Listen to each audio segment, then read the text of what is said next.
North America, Florida. January 28th, 1986. 8:08 a.m. 1.5 hours to liftoff. At Kennedy Space Center, final preparations are underway for the most anticipated space mission since the glory days of the Apollo era. Thousands have descended to the Cape to watch Space Shuttle Challenger make history by sending the first citizen into space. Schoolteacher Krista McAuliffe. Krista never thought of herself as an astronaut. She felt that she was a teacher now. She felt this way, that she could show everyone how important teachers were and get children excited about education and wanting to do the very best that they could. She said it was the best field trip ever. Oh, it's great, I love it. 37-year-old Krista, mother of Scott and Caroline, has spent 5 months training for space. In the process, she has become a national celebrity. She knows there's a lot riding on this mission. The 25th shuttle launch will be far more than just another trip into orbit. It's designed to resurrect the entire program.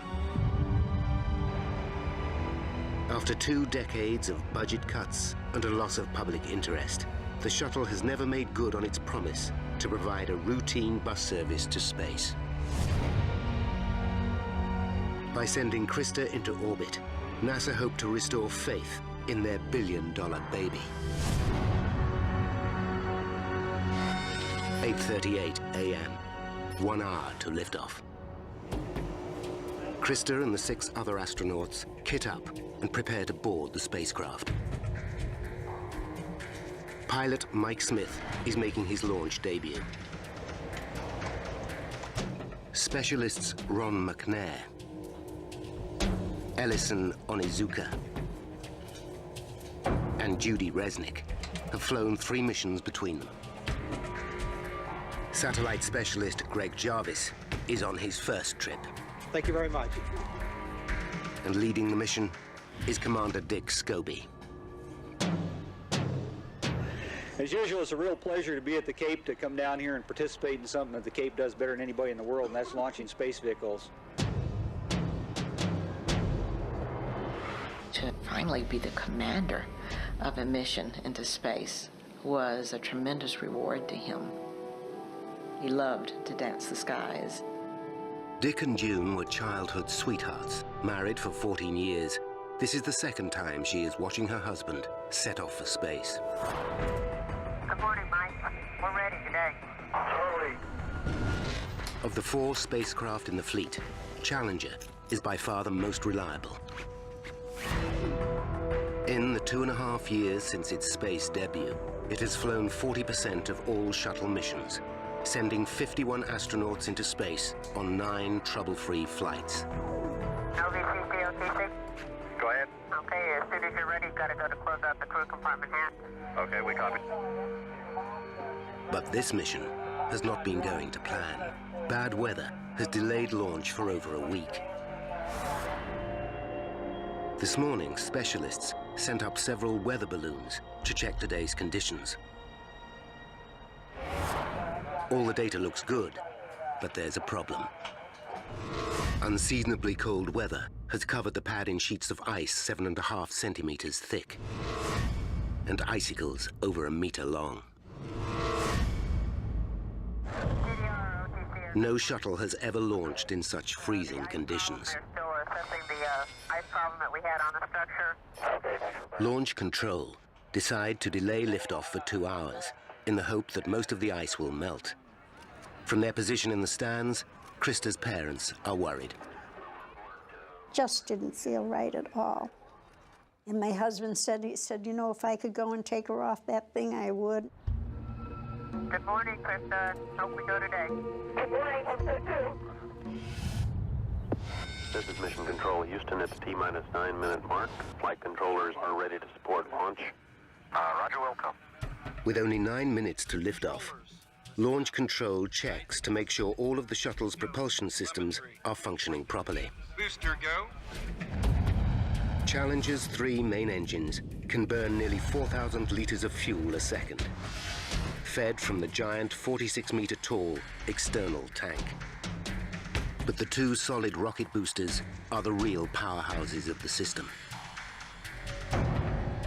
Their 3 million kilograms of thrust accelerated to 28,000 kilometers per hour, the speed it needs to break free of Earth's gravity. All of Challenger's systems are functioning correctly. The decision is unanimous. Mission Control, this is Kennedy. We are a go for launch.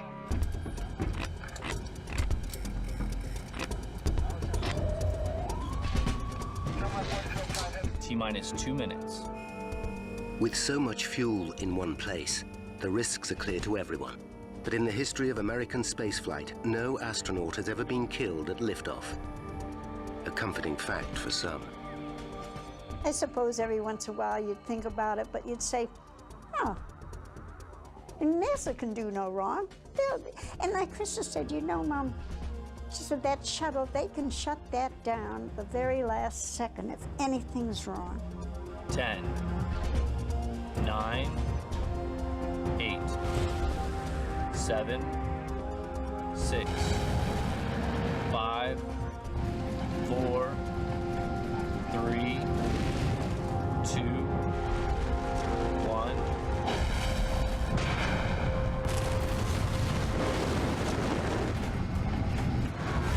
And liftoff of the 25th Space Shuttle mission. And it has cleared the tower. It was unbelievable. My son reached his arms around his sister and me, and we looked across at all the other families with such joy. So we were tremendously excited. Liftoff. For Krista, it's the culmination of 5 months training and a lifetime dream. Houston, Challenger, roll program. Roger, roll, Challenger.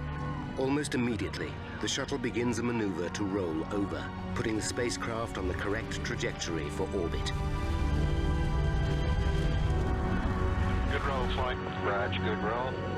Good roll program confirmed. Challenger now heading downrange. Challenger is already traveling at nearly 1,600 kilometers per hour. As it climbs beyond the 10-kilometer mark, a severe crosswind suddenly slams into the shuttle.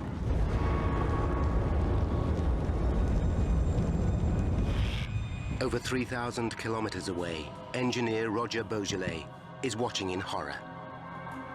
Challenger is on the verge of disaster. As Challenger rockets upwards, it's traveling 9 times faster than a speeding bullet. 58 seconds into flight, it encounters a side wind, but a second later, the shaking stops. Now comes the most critical part of the ascent. A phase known as max Q, where the aerodynamic forces are at their greatest. Travel too fast, and the shuttle will break apart. Mission Control, under the command of Flight Director Jay Green, ordered Challenger to throttle down her engines. 3 at 65. 65, Fido. TDL confirms throttle. Thank you.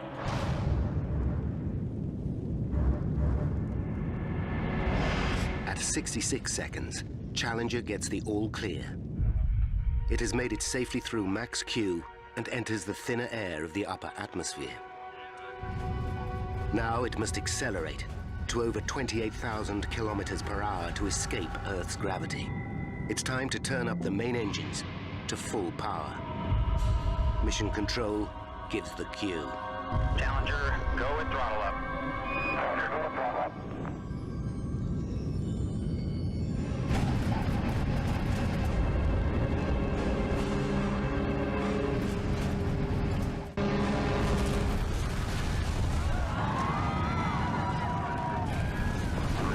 Suddenly, Challenger is engulfed in a massive fireball. Mission Control are stunned. They lose all contact with the spacecraft. Flight GC, we've had negative contact, lost downlink. Copy. Their data hasn't indicated that anything was wrong. Okay, all operators, watch your data carefully. Nobody is sure quite what has happened. Krista's parents can't believe their eyes. The shuttle was gone, and we all knew, everybody knew that something was wrong. Something horrible was wrong, but of course nobody knew what it was. Flight controllers here looking very carefully at the situation. Obviously a major malfunction. At that moment when we were our most excited, it came crashing down. The boosters remain intact, careering wildly off course. For safety, they are destroyed by remote control.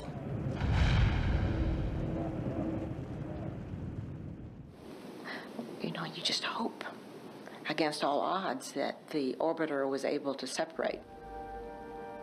As the spiraling debris falls to Earth and plunges into the Atlantic, it's becoming all too clear what has happened. Flight Fido, go ahead. RSO reports vehicle exploded. Copy. We have a report from the flight dynamics officer that the vehicle has exploded. Flight director confirms that. We are looking at checking with the recovery forces to see what can be done at this point. We were just so stricken that this had happened because I never expected anything to happen. It was unreal.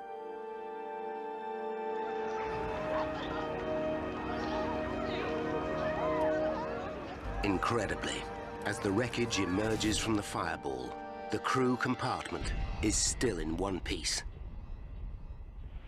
Fido Flight, go ahead. Do the RSOs have an impact point? Stand by.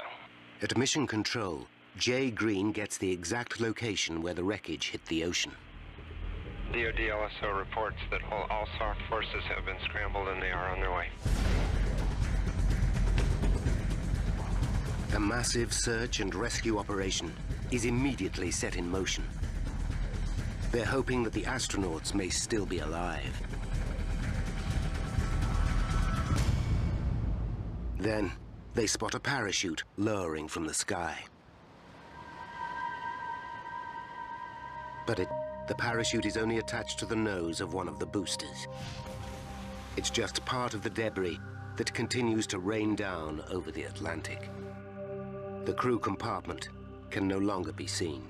Having fallen over 19 kilometers, it must have hit the ocean at over 320 kilometers per hour. The crew didn't stand a chance. We became numb, speechless, and our hearts were shattering, much like those pieces that were falling from the sky.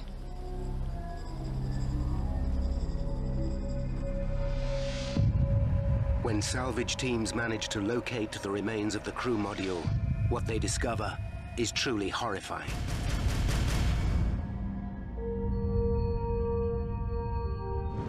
Space Shuttle Challenger was traveling at nearly twice the speed of sound when it was torn into thousands of pieces. With little evidence to go on, NASA have an almost impossible task to work out exactly what took place. But with the recovery of the crew compartment, they should be able to piece together what happened to the astronauts after the massive blast. The crew's helmets give NASA their biggest lead.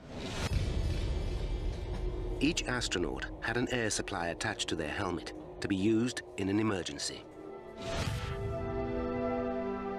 In the wreckage, NASA find that 3 of them had been activated. It's a horrifying discovery. It means that at least 3 of the astronauts survived the explosion and could have been alive during the fall to Earth, a journey of over 2.5 minutes. At the memorial service, President Reagan pays tribute to the brave crew. All the relatives of the astronauts are there, including June and her family. We were just barely able to put one step in front of the other. There was silence among all these family members. We were stunned. You never can prepare for anything like this. The best we can do is remember our 7 astronauts, bringing life and love and joy to those who knew them, and pride to a nation. I was just sad. I just felt the loss. I felt naturally that it never should have happened, and I couldn't do anything about it. Dick, Mike, Judy, Elle, Ron, Greg, and Krista, your families and your country mourn your passing. We bid you goodbye. We will never forget you. While America mourns, the pressure is on to find out exactly what caused the shuttle to explode. A presidential commission spent 5 months investigating the disaster and discover that the right solid rocket booster malfunctioned. The booster is made up of 4 segments bolted together. Where they meet is called a field joint. The area is sealed by a pair of compressed rubber O-rings. At ignition, the rocket fires up in under 1/100th of a second and forces the booster's steel casing outwards. The O-rings must expand at a speed faster than a blink of an eye to stop the rocket fuel escaping out the joint.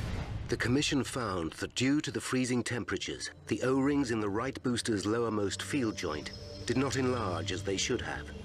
Gases twice as hot as the inside of a blast furnace escaped with deadly results. And liftoff of the 25th Space Shuttle mission. As the shuttle accelerated skywards past Max Q, a flame burnt away the support attaching the booster to the external tank. As the attachment broke free completely, the entire bottom section gave way.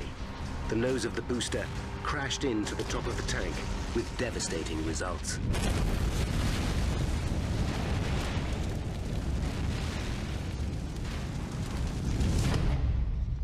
But now, one man is convinced there's more to the story than the O-rings and the weather. After the investigation, a fairly simple conclusion was drawn in the public mind about what went wrong. Cold plus O-rings. Put them together and you have a Challenger explosion. Well, there was more to the story. Renowned author James Child has spent 20 years unraveling some of the world's worst technological disasters. He's investigated everything from the Chernobyl nuclear explosion to the Air France Concorde disaster. Childs believes that in the Challenger accident, compromised O-rings can't have been all that was to blame. One of the thoughts had been that if an O-ring failed, everything would go to pieces right there on the launch pad. Well, that didn't happen. Instead, it broke up at 73 seconds. Certainly, a mystery is laid in front of us. Something else must have been going on beyond a simple O-ring failure. So why didn't Challenger blow up on the pad? What caused disaster to strike 73 seconds into flight? And could the crew have been saved? Now, by re-examining all the evidence, we will discover the critical chain of events that led to the loss of 7 astronauts' lives. Childs knows the shuttle was most at risk in the first few seconds of flight. Somehow, it survived both ignition and liftoff.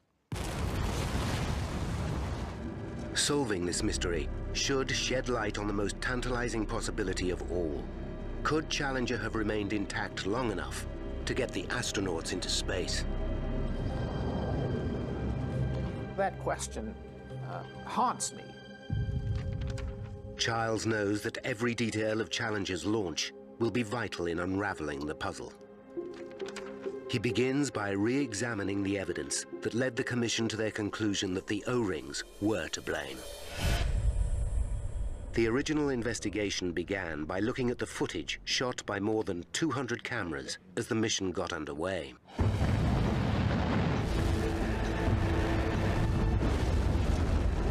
In the first 2 seconds, the images reveal mysterious black smoke billowing out from behind the right booster near the external tank.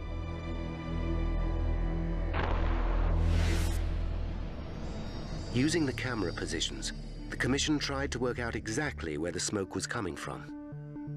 Camera E60, positioned nearly 400 meters from the launch pad, had a direct line of sight to the right booster. But it only got a partial view of the smoke. Next, they looked at an alternative position almost 600 meters west, camera E63, in the hope that this had captured a better shot. But again, the source of the smoke was obscured.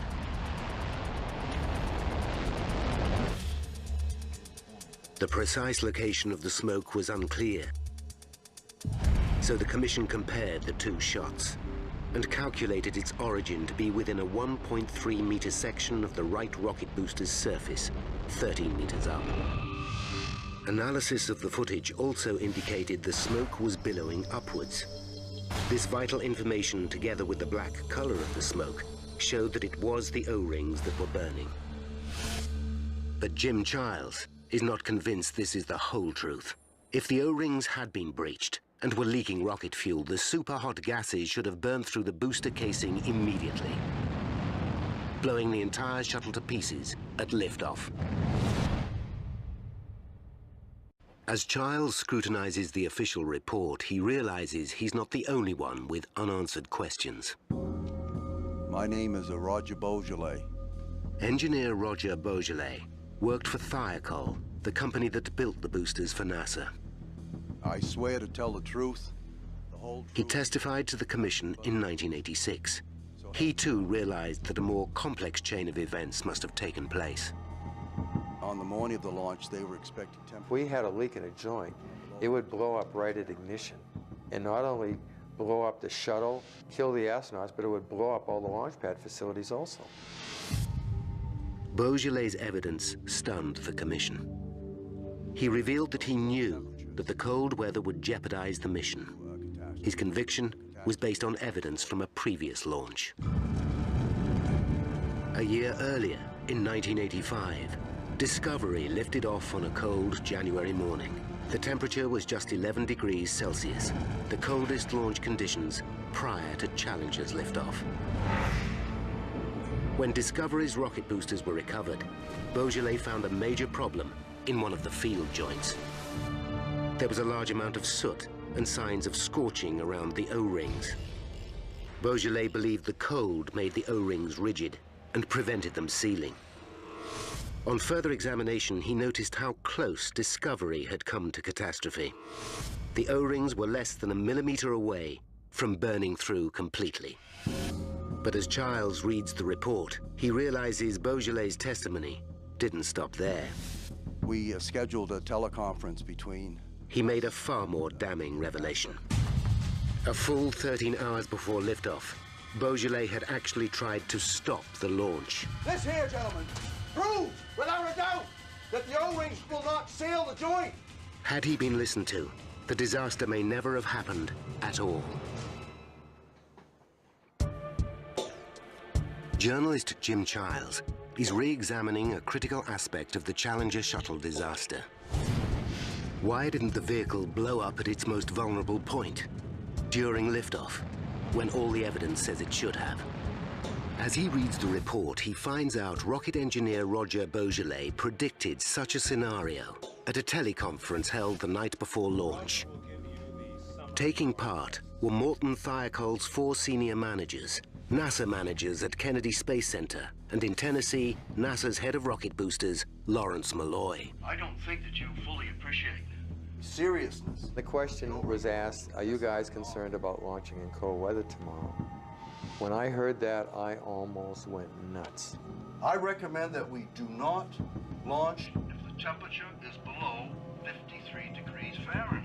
When Beaujolais warned them that the freezing temperatures made it too dangerous to go ahead, Thiokol's managers immediately advised NASA not to launch. We recommend not launching. But NASA considered the data to be inconclusive. I'm appalled. How can you possibly enter into this conversation the night before a launch? My God, Thiokol, that makes no sense. Larry Malloy states, "My God, Thiokol, when do you want me to launch? Next April? Why are you guys trying to come up with launch commit criteria on the eve of a launch?" Those are powerful metaphorical statements that interpret for all of us, engineers and managers alike, to mean you're screwing up my launch schedule. In response to Malloy, Thiokol's managers put the teleconference on hold and reconsidered their position. It's obvious that our hands are tied. When it looked like they were changing their minds, Beaujolais made a last-ditch attempt to convince them to abort. This, gentlemen, this is real data. He reminded them of the burnt O-rings from discoveries near fatal flight a year earlier. Look at it! Damn it, look at it! I was literally screaming at them to look at the photos and not ignore what they were telling us. You have to be blind, deaf, and dumb not to know what these two pictures are telling you. The longer the delay in sailing the joint, the greater the risk of disaster. But this time, Beaujolais' evidence was ignored. General manager said in a soft voice, "Take off your engineering hat and put on your management hat." That is the strongest metaphor to play ball that I've ever heard in my 27-year engineering career in the aerospace industry. Okay, gentlemen, let's take a vote on it. Go for launch.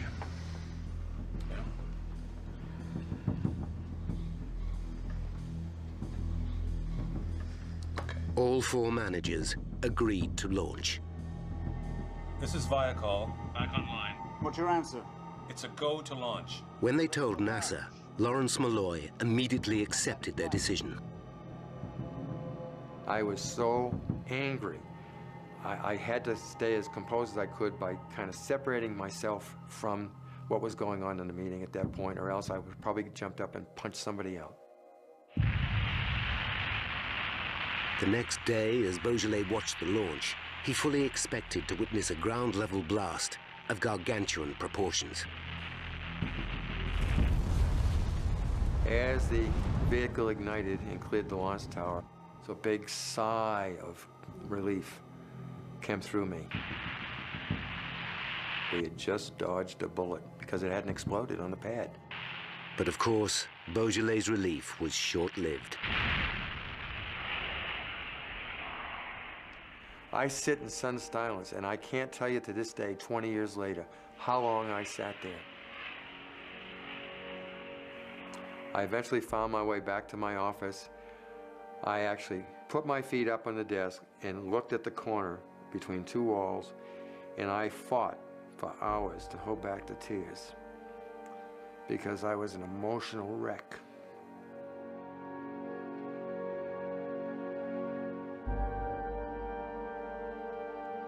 If even the one man who predicted disaster was surprised at what actually happened, then surely there's more to discover about how the 7 astronauts were killed. Like the commission before him, Childs returns to the image of the black smoke leaking from the right solid rocket booster. After all, this was the key evidence that pointed to the O-rings being the cause. Are there any more clues to be had from this precious footage? One becomes immediately obvious. The smoke starts, then stops 2 seconds later. Why? We know from the film, the smoke starts shortly after launch, it goes for about 2 seconds, it stops. We know that something has stopped it. We don't know what. And there is more. The smoke does not come out in one long plume. It comes out as a series of 9 short puffs. What is causing this pulsing? The investigators knew that the booster was put under incredible stress at the point of ignition, so they examined this critical phase in more detail. To fire the booster, a flame is shot from the top downwards through a tunnel in the middle of the solid fuel. In less than 1/100th of a second, the rocket ignites. The explosive force causes the steel casing to expand outwards in one sharp movement. The gases burning inside are now under tremendous pressure and firing out of the exhaust at over 8,500 kilometers per hour. But despite being under continuous strain, the field joint on Challenger's right booster somehow sealed itself, and the smoke stopped.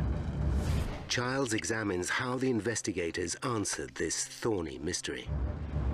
They looked further back at the takeoff sequence. 6 seconds before liftoff, the main engines fire up. At this point, the whole shuttle is still bolted to the ground. The enormous thrust pushes Challenger's nose over by a meter. As it returns to vertical, the bolts fixing the shuttle to the pad release. And simultaneously, the boosters ignite. This rocking motion sends a shock wave throughout the entire vehicle. It's a phenomenon NASA engineers call the twang.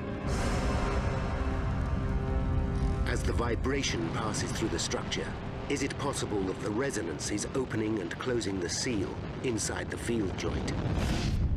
Is this what is causing the black smoke to billow out in puffs? If so, then the timing of the puffs should match exactly the twang's natural frequency of 3 a second. From careful examination of the film, the smoke does indeed seem to billow out at the same rate. It's clear from the match between the frequency of the smoke puffs and the vibration of the solid rocket booster that the twang is directly responsible for these puffs of smoke. It's a major step forward.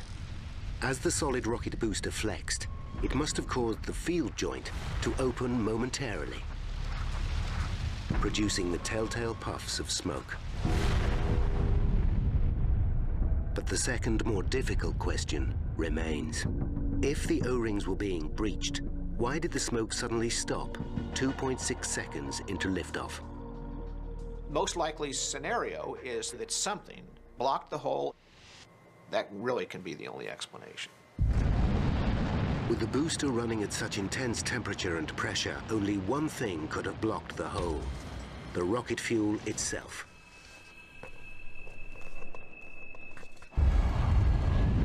In the 50s, solid rocket fuel was revolutionized when a new element was added: aluminium.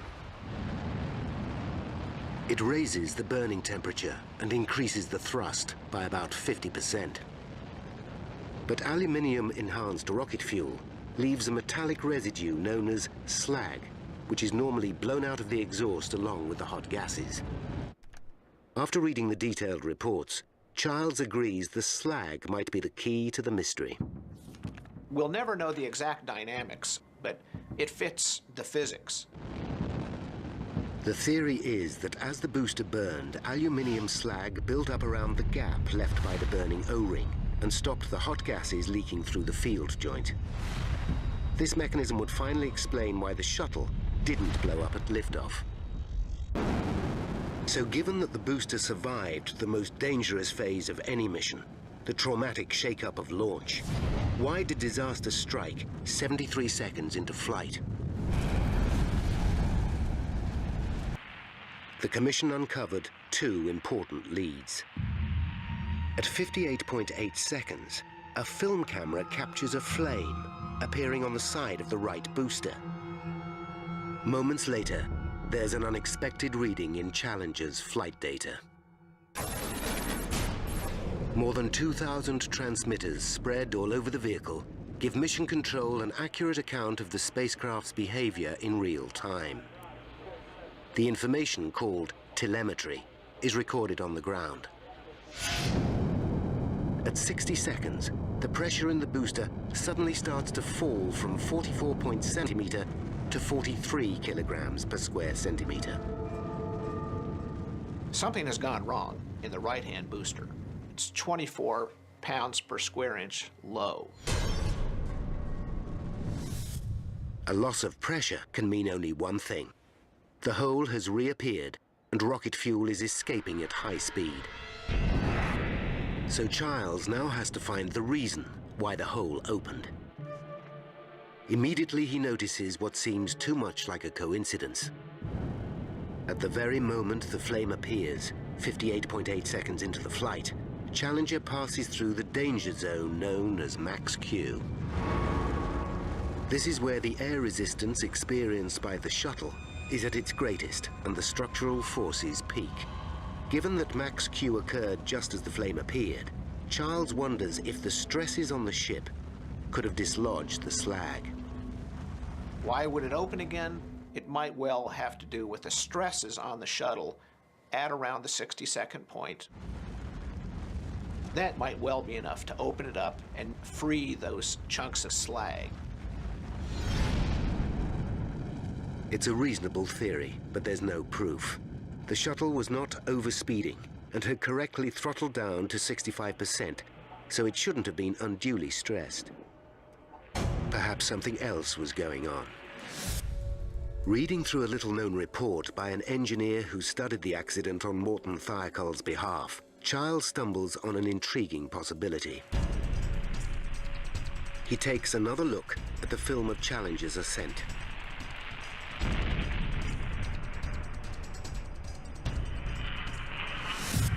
Just as the report states, the trail of exhaust has a very unusual shape. The column of smoke displays a dramatic zigzag, then returns to vertical just moments before the astronauts were killed. Is this smoke trail evidence that the shuttle was hit by a strong side wind during its ascent? Initially, it's hard to make the theory stand up. In the hours leading up to liftoff, NASA's meteorologists sent up several weather balloons to check for strong crosswinds. Their data indicates there was nothing unusual. But Childs isn't convinced the weather balloons got it right. Closer examination reveals the balloons had drifted over 64 kilometers downwind during their ascent. It's unlikely they would have experienced the same weather conditions as Challenger. Further intriguing evidence comes from the telemetry that monitors the ship's direction. At 58 seconds into flight, Challenger's main engine nozzles suddenly alter their thrust angle by 2 degrees. The large adjustment is an automated reaction to keep the craft on track and suggests that some external force could have been pushing Challenger off course. What's more, the shuttle's lateral accelerometer, a device that measures sideways movement, throws up a surprising reading at exactly the same moment. There's a sinister gap in the data. This could mean one of two things. Either there was a glitch in the telemetry, or the lateral acceleration was so violent that the reading went right off the scale. If the second of these two options is the truth, it could be the key as to why Challenger blew apart, taking with it the lives of 7 astronauts.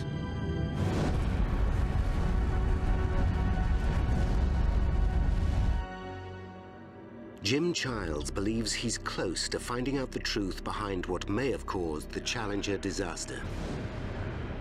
The telemetry indicates that the shuttle was knocked violently sideways at 58 seconds into the flight.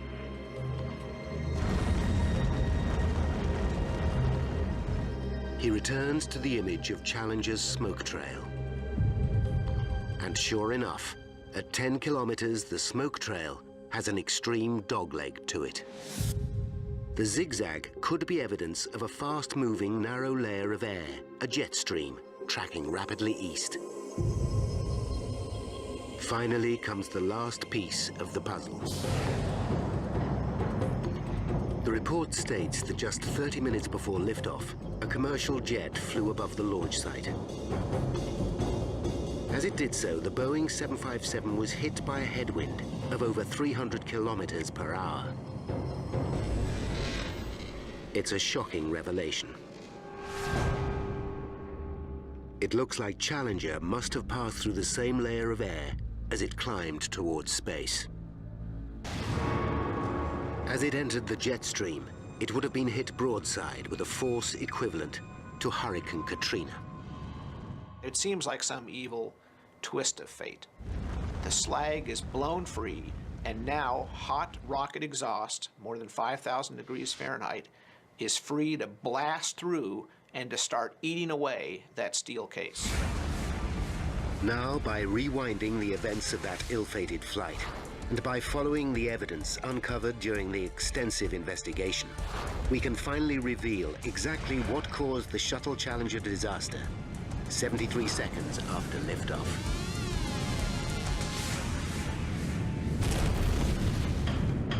4, 3, 73 seconds to disaster. 1.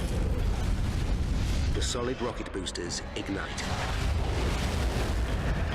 Inside the right booster, the O-rings have been hardened by the freezing temperatures and are unable to keep the lowermost field joint sealed. They start to burn away. And liftoff. Liftoff. As superhot gases escape, small pieces of aluminium slag from the rocket fuel build up and block the hole, preventing a catastrophe on the launch pad. 15 seconds to disaster as Challenger enters a fast-moving yet very narrow jet stream. It is shaken violently. The aluminium slag is dislodged. Almost immediately, a flame appears on the right solid rocket booster.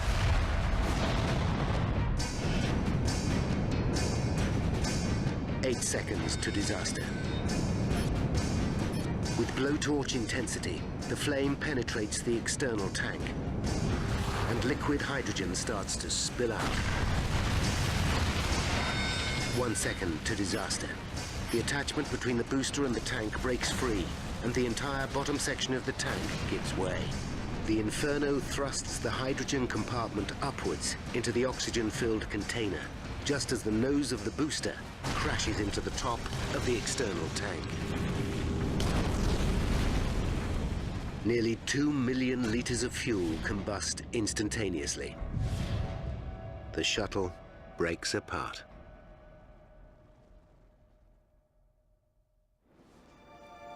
For Childs, it's a sobering end to his investigation.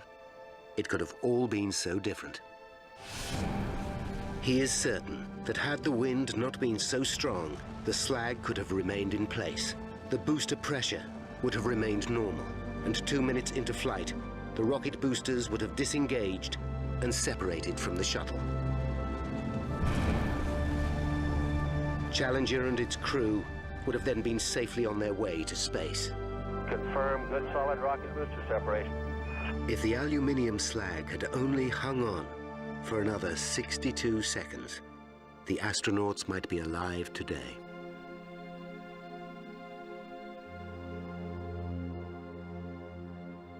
My husband was very angry, very angry. In fact, he was so angry they were worried about him that he might have a heart attack. And he never really lost that anger. He blamed NASA. He felt it never should have happened, and he had lost his daughter, his pride and joy. I never thought I was angry because I was just sad. I just felt the loss, but it had happened, and there wasn't any way of bringing her back or any of them back. In their final report, the Presidential Commission put the Shuttle Challenger disaster down to cold weather, bad decisions, and an unrealistic flight schedule. My world just came crashing down to hear about the causes. It was one of the most difficult days for all of us. We were angry, we were sad, we were sorry. A tremendous loss for us. They held the managers of both NASA and Morton Thiokol responsible for the decision to fly. NASA had promised prompt, routine access to space that would be affordable, and it really couldn't meet any of those conditions.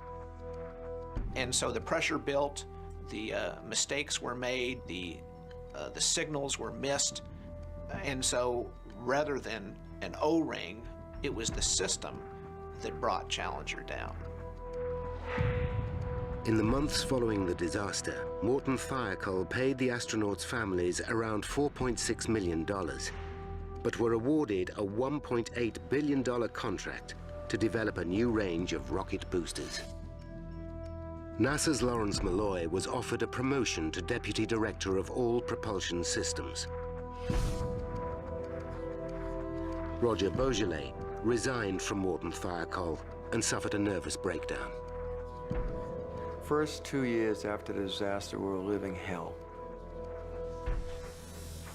I did nothing wrong, and everybody has the responsibility to do what they get paid for, and that is to stand up for what they know is right and what their profession demands of them, and that's all I did, and I'd do it again.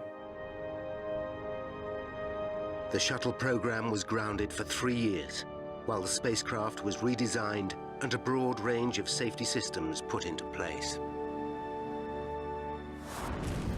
But even so, in 2003, Columbia burned apart on its return journey from space. 7 more astronauts lost their lives. The investigation into the accident concluded that NASA had failed to learn many of the lessons of Challenger. To this day, the agency's hopes for routine space travel have never been realized, and no other private citizen has ever flown aboard a shuttle.